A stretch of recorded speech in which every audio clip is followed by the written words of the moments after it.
Bonjour, une petite semaine cette semaine et il n'y a pas de nouveaux sons, de nouveaux mots parce que c'est une semaine de révision. On s'en était déjà parlé lundi quand on s'est vu. Euh, donc là, on va commencer par faire le jeu du 2 dans notre cahier de leçons à la page 51. Donc, il ne faut pas faire ça à la maison, jamais, hein. On fait toujours ces affaires-là en classe parce que Madame Sophie t'explique comment faire et je veux pas que tu le fasses avant que je le fasse avec toi. Donc aujourd'hui, on va faire le jeu du 2.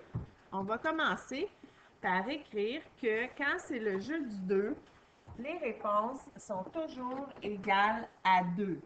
Donc, on va aller écrire que toutes les réponses du jeu du 2, ça fait 2. On commence par ça.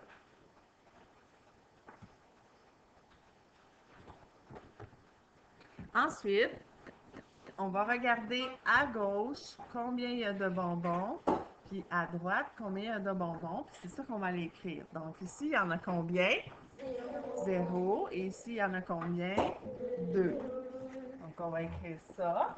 0 et 2. Et si tu comptes tous les bonbons, il y en a combien? Il y en a 2. Ensuite, on fait le prochain. Il y a combien de bonbons d'un côté? 1. Combien il y a de bonbons de l'autre côté? 1. Donc, on écrit ça parce que 1 plus 1 égale 2. Donc, si tu comptes tous les bonbons en tout, il y en a 2. Ici, on a combien de bonbons à gauche? 2. Combien de bonbons à droite?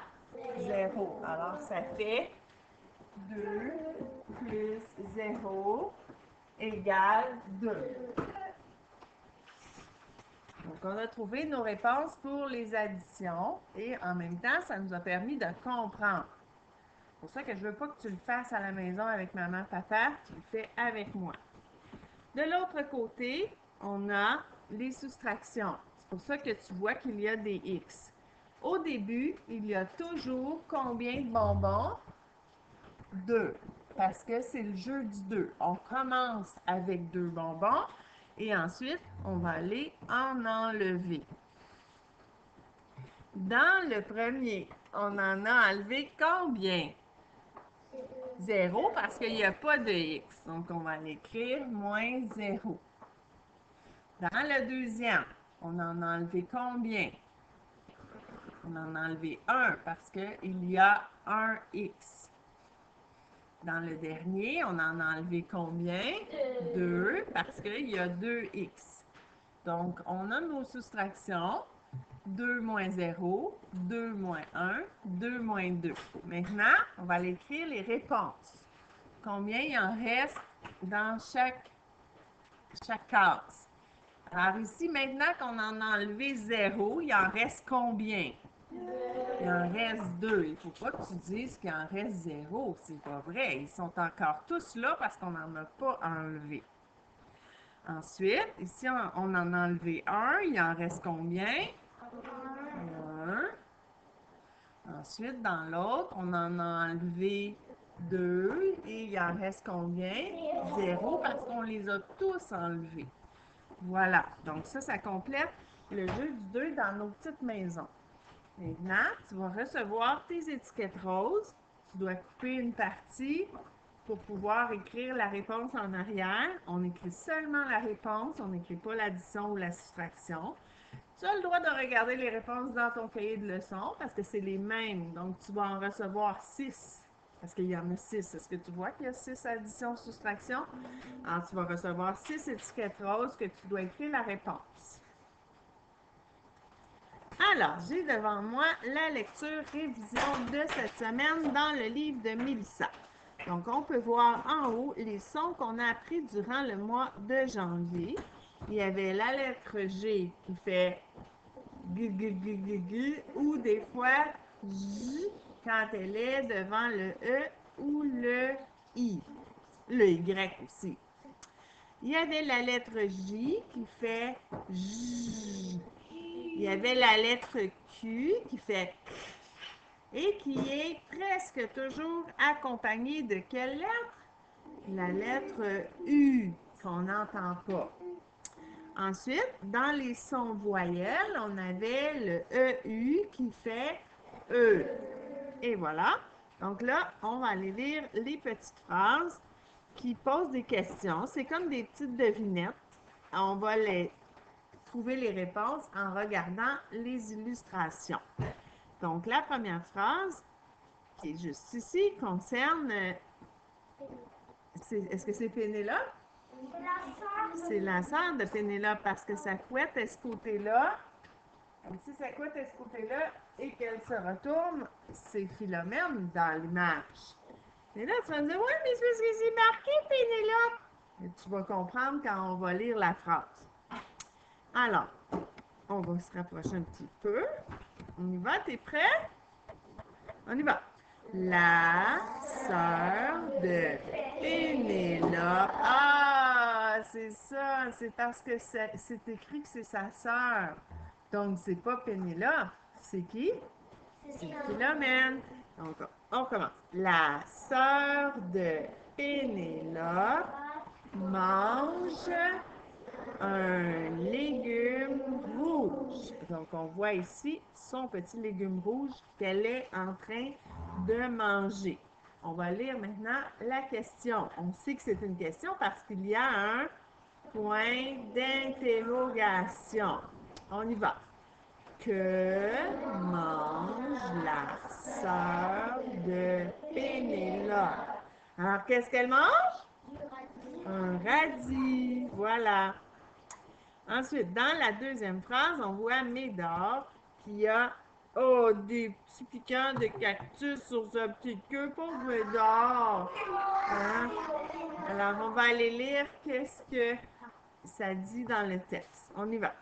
Une petite plante pique la queue de Médard.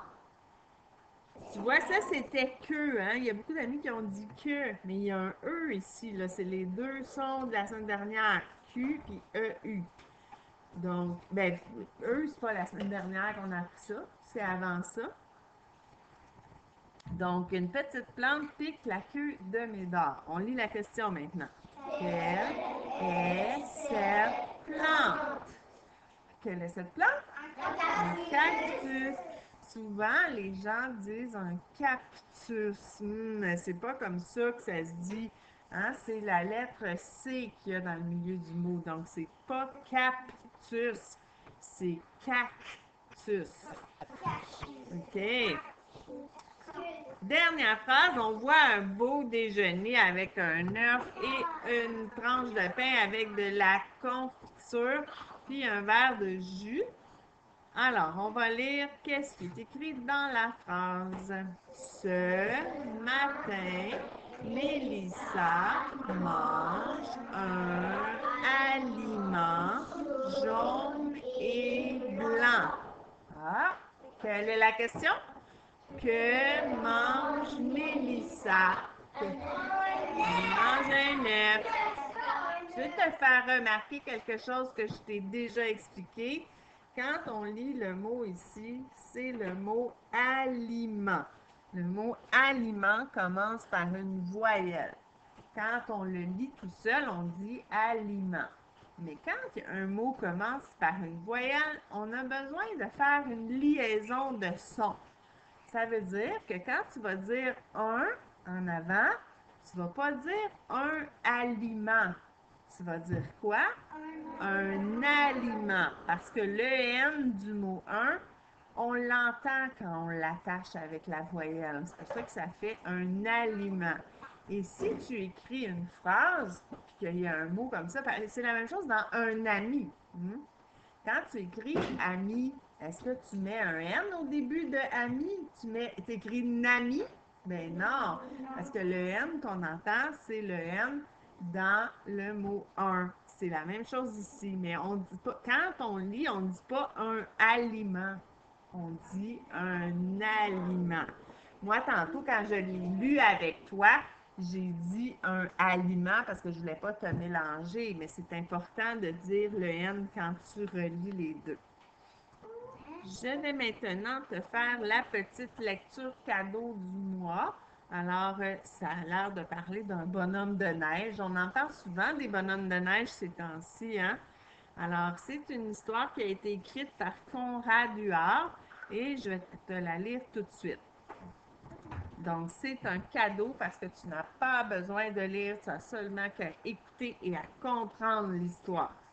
De toute façon, ce qui est important en lecture, c'est de comprendre.